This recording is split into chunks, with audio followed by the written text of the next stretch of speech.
안녕하세요. 매일 성경 통독 묵상을 통한 은혜 나누기의 정순옥입니다.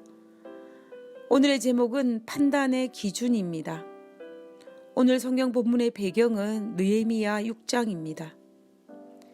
느헤미야 6장 12절에 보라, 나는 하나님께서 그를 보내신 것이 아니라는 것과 그가 나를 대적하여 이 예언을 발표하였음을 알았노니 이는 토비야와 산발락이 전에 그를 매수하였습니다. 느헤미야는 제사장도 선지자도 성경학자도 아니었습니다. 그는 페르시아의 왕 아닥사스다의 술 맡은 관원으로 왕의 총애를 한 몸에 받으며 부귀와 영화를 누리는 이방인 땅에서 출세한 유대인이었습니다. 그랬던 그가 조국 예루살렘에 성전은 지어졌지만 성벽이 여전히 완성되지 못해 이웃 나라들의 끊임없는 노략과 침략을 당한다는 소식을 듣고 수일 동안 울면서 금식하는 누구보다도 여호와 하나님을 사랑하고 조국 예루살렘을 사랑하는 유대인이었습니다. 그랬던 그가 아닥사스다의 넉넉한 배려로 예루살렘의 성벽을 건축하기 위해 안락한 페르시아 궁전을 떠나 개척자의 삶 예루살렘으로 돌아왔던 것입니다.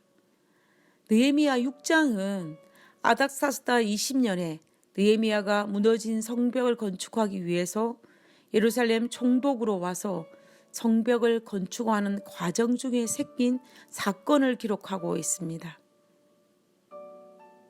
바벨론 포로로 잡혀갔다가 1차, 2차, 3차 포로 석방령을 통해 본국으로 돌아와 성전과 성벽을 건축하는 과정 속에서 주변국들의 방해가 엄청났습니다. 그래서 오랜 시간 동안 성전 건축과 성벽 건축이 지연이 되었습니다. 느헤미야 6장은 고레스의 1차 포로 석방령으로 예루살렘으로 들어온 지 93년째 만에 비로소 마지막 건축인 성벽 건축이 완성되어 가고 있는 중이었습니다. 성벽 건축의 대표적인 방해자는 산발락과 토비야로서 암몬 사람들이었습니다.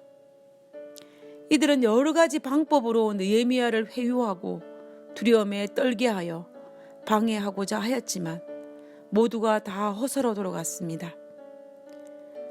그래서 마지막으로 사용한 방법이 느헤미야와 이스라엘 백성들 사이에 신뢰를 깨트리고 내분을 일으키는 것이었습니다. 그것을 위해서 들라의 아들 스마야를 돈으로 매수하여 느헤미야의 사역을 방해하고자 했습니다. 근데 문제는 스마야는 당대의 선지자였다는 것입니다.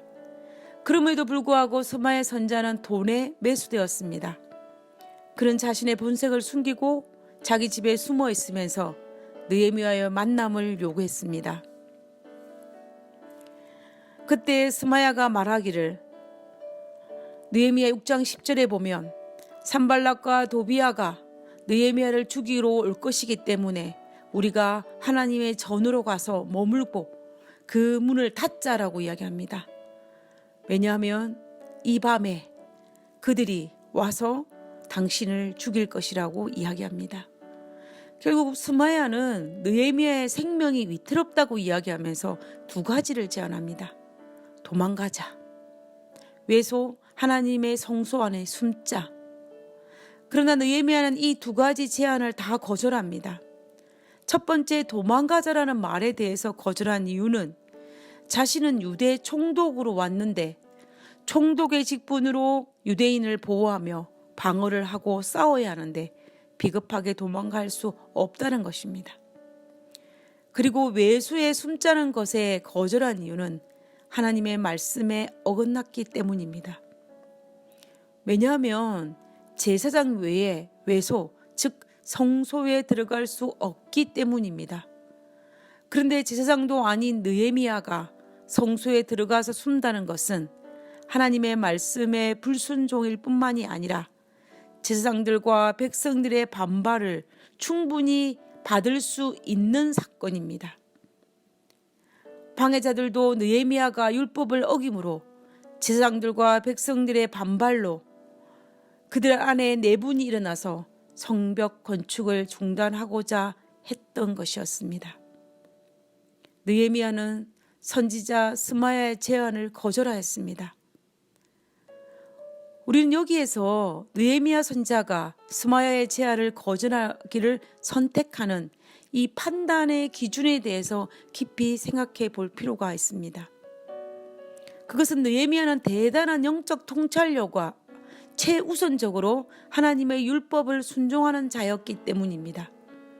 왜냐하면 비록 지금까지는 스마야가 하나님의 선지자로서 활동을 했다고 할지라도 지금 자신을 향하여 제안한 말이 하나님의 율법에 어긋나는 기별이었기 때문에 하나님에게서 온 기별이 아님을 느헤미야가 깨달았기에 스마야의 제안을 거절한 것입니다.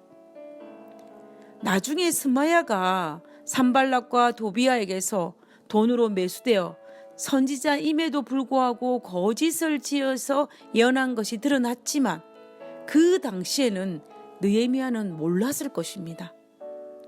아마도 느헤미야는 선지자 스마야를 만나러 갈 때만 해도 느헤미야는 스마야를 하나님의 선지자로 믿었을 것이고 하나님께서 스마야를 통해서 말씀하신다고 생각했을 것입니다.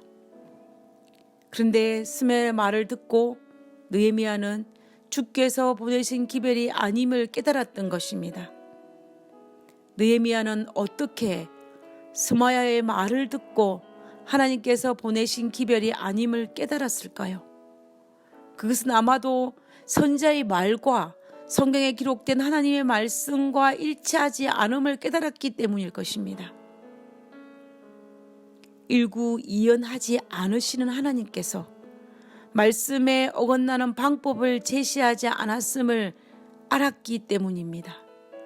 그래서 느헤미야는 스마야가 하나님께서 보내신 기별이 아닌 거짓을 이야기하고 있구나라고 깨달았다고 성경은 기록하고 있습니다.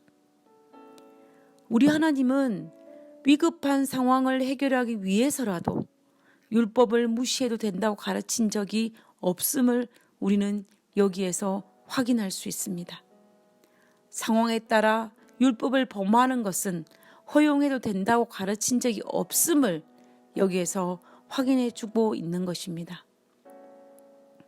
그러므로 우리도 느헤미야처럼 하나님의 말씀으로 거짓과 진리를 분별해야 할 것이며 느헤미야처럼 어떤 상황에 처하더라도 말씀을 옹호하는 자의 자리에 서야 할 것입니다.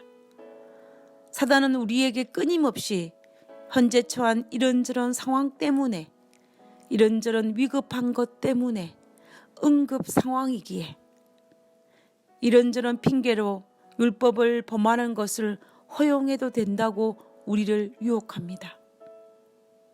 그러나 그때 우리는 느헤미야가 율법의 원칙을 가지고 사단의 꾀임에 넘어가지 않았던 사실을 기억해야 합니다. 그리고 그 일이 가장 최상의 길이요 최선의 길이며 최고의 행복으로 가는 길임을 잊지 말아야 합니다. 하늘에 계신 사랑이 많으신 아버지, 느헤미야처럼 말씀의 원칙에 확고하여 분별력을 가질 수 있는 그런 분별력을 소유할 수 있도록 도와주시옵소서. 하나님, 우리의 삶의 판단의 기준이 말씀이게 하시고 우리의 모든 행동의 원칙이 말씀의 원칙에 입각하며 살아갈 수 있도록 도와주시옵소서. 우리와 함께 하시는 예수님 이름으로 기도드렸습니다. 아멘.